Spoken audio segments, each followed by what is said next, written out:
Why we have the Corolla part is a great time to answer one of the questions you guys ask a lot, and that is, where do we ground the amplifier when we put it underneath the seat? Let me show you.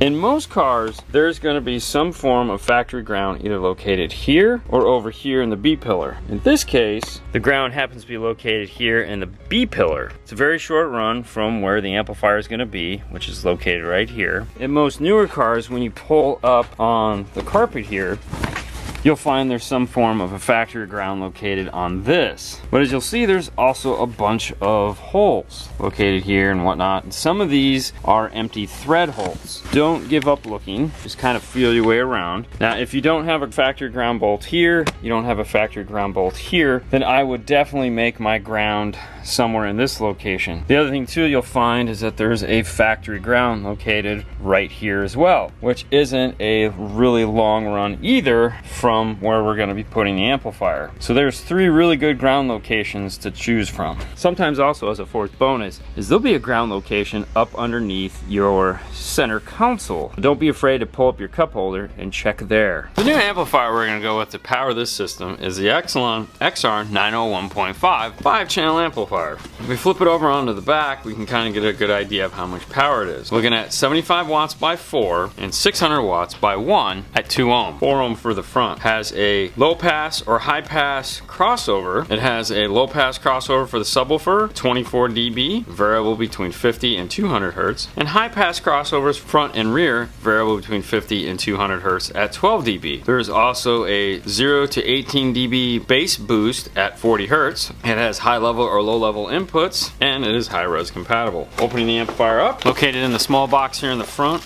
is the bass knob along with the cable for the bass knob. There is an instruction manual located inside. Also inside of that is a parts bag with the screw and washer for the bass knob if you're going to flush mount it, and a set of long Allen keys. These are really nice because the way the amplifier is designed, they get down inside of it, and if you're doing any work like under a seat or something like that where you can't have a tall Allen key, they're very helpful. Taking a look at the top of the amplifier, with the smaller of the 2 Allen keys, remove the 2 screws. This will gain us access to our screw downs. I like to put the screws back in the amplifier, that way when I'm done I know where they're at, and the small little metal piece I'll put back in the box. On the connector side of the amplifier, we have 3 40 amp fuses, 4 gauge input for power, ground, remote is in the center, positive, negative, negative, positive, channel A input. It is bridgeable using left positive, right negative. Channel B input is next, positive, negative, negative, positive. You can also bridge that channel as well. And your sub input, RCA's front rear sub, and then there's a small switch here for your subwoofer input, either A, B, or sub. That means if you didn't have a subwoofer output from your radio or source unit and you just wanted to feed it off of A and B, you can. In this case, we have a 6-channel preamp output radio. We're going to leave it for the factory setting of subwoofer input. Looking at the other side of the amplifier, you'll notice there's a giant fan here to keep this thing cool. Channel A, channel B, and subwoofer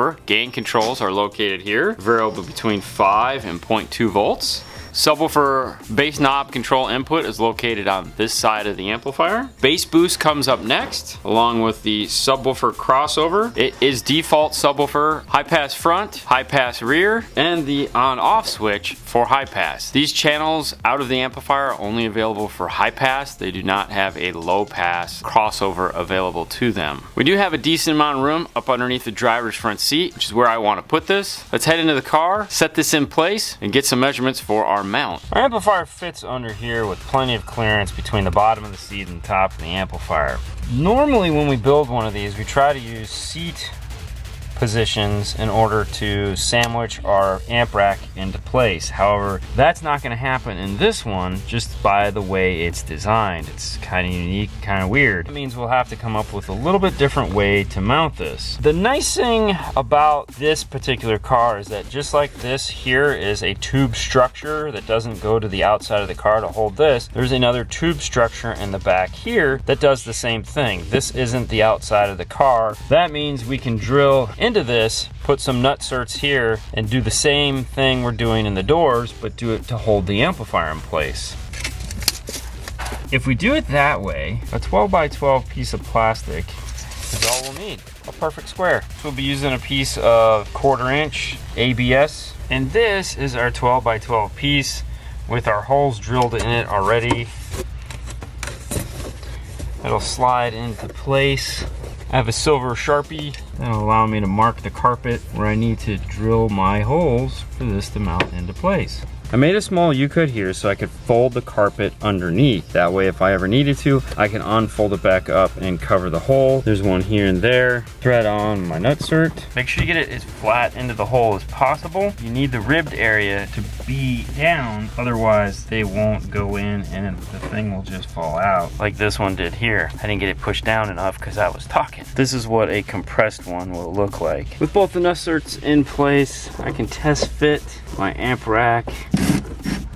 Right now I'm just using silver screws just to make sure that it screws into place. When I'm done, I'll switch these out for some black screws so that they'll blend in and look normal. But that's it, what I'm going for. Let's head over to the bench and start getting the amplifier wired up into place. I mounted the amplifier to the ABS bracket. Anytime you're going to mount or screw into ABS or plastic, always pre-drill your holes. Otherwise it'll just strip. Signal and speaker wires are gonna come this way. Power is going to go that way. I know they don't ask us when we design these amplifiers which way to run things. I'm going to bring in my speaker wires close to the amplifier as possible, followed by my RCAs as close to those. That way I can bring my power wire out this way. Inside the car there is a hole here. I'm just gonna bring this straight out and it can turn. These will just run and go up into the car over here. I've prepped my wire. For this we'll be using speed wire. It's going to set right here. I'll be using my wire ruler to drill my holes along the route. I need to stop here at the fuse. This will be my last hole. There's 5 holes I need to drill. I'm gonna keep this tight against the amplifier. Because of the thickness of the speed wire here, these 3 holes are the first ones I'm going to drill. Then move these back further, compensate for that thicker wire. I've used shrink wrap to stagger my wiring. B channel is longer than A channel and the remote is shorter than that. And I have the shrink wrap I lined up with the divider. First wire I'm going to terminate is my remote turn on. We use wire ferrules on the ends of our wire along with some colored heat shrink. With the first wire in, I can add in my end zip ties here, lining it up into place and pulling it tight. And that allows me to add in the next group of wires down, moving this way. Make sure if you're gonna go that way that your wires are long enough here at the end. Some cases it makes more sense to start at this and move this way to make sure that you have enough length. All our speaker wires and remote turn on are in place. The sub wire is next in order. However, I'm going to skip that and move to the RCAs. I've prepped the end of our 4000 series Stinger RCAs with color coded shrink wrap as well as some tape. Front is first, followed by rear and then subwoofer. I want to line these up with the speaker wires, but I am going to come away from them some because of the way this staggered. Seems like the spot I want. Move it down and add my next row. Some materials like ABS are pretty thick and hard to go through. On the softer material, it's really easy to just go all the way through the wire ruler and out to the other side. When doing something thick like 1/4 inch ABS or some 1/2 inch, it's easier just to score where you want your holes to be, then go back in and finish up. I like to put in my first couple zip ties, but not pull them tight. That way I can line up the wire. With your RCAs, you don't want to pull them super tight. I like to start with my farthest one and add a little bit of a loop here to it and then pull the rest of them through to line it up with that. The reason for that, if I need to remove these, I want to have some give. Once I have it the way I want it, put my finger on it to hold it tight and pull my zip tie. There's a lot of zip ties that are going to be on here. They don't have to be like Superman tight, just tight enough to where the wire isn't going to move around. RCA run is done. Before I get too carried away with the rest of this, because these are short, these are only 6 foot lengths and the next are going to be longer, I want to get my subwoofer wire plugged in and zip tied into place. And that is going to come around here, zip tie, and go out to the front this way. This is pretty straightforward. I'll use the wire ruler, put it up against the side of the amplifier like this, drill my holes. I just need to come all the way straight down with it. bass knob is zip tied in place and ran. I'm gonna go back now and put in the subwoofer wire. And for that, we use a dual 12 gauge, meaning it's a red and a black. It's not one piece of wire. We sleeve it and then put the corresponding heat shrink and ferrules on the end. I like doing 2 pieces. It makes it a little bit more flexible. Line up the wire in place, add a little S-bend here to it, mark where I want my first hole, and this is just gonna be 4 holes, 2 zip ties. Get those zip ties in loose, adjust this, and then pull them tight. If I turn it to the side, you see that S-bend that I was talking about. And that leaves just the power and ground that are over here. Same braided loom, ferrules, and that finishes up the amplifier. One other piece that I added was here at the back. I added in a piece of 1/4 inch that I heated into an S-bend to cover up the bass knob so that if it gets kicked or stepped on or anything like that, it won't break. But let's take a closer look at the wiring.